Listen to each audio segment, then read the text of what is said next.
桃园义乡的潭南部落再一次来表达着因拒绝采炭的立场甲意愿，而且来谴责着北原炭业公司要求开会，煞搁取消开会，根本就无尊重部落。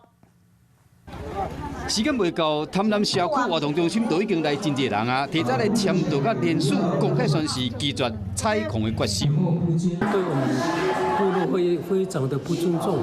所以我们这次可能会说用联署的方式，就是以后我们不接受他们的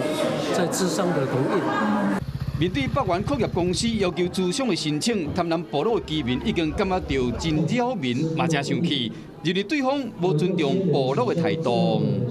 我们要坚决的透过这2次的部落会议的否决，我们要要求我们的矿务局一定要做出行政处分，不再有第3次的申请采矿。 超过一半村民表达拒绝采矿的立场，甲愤慨，坚持要保护家园。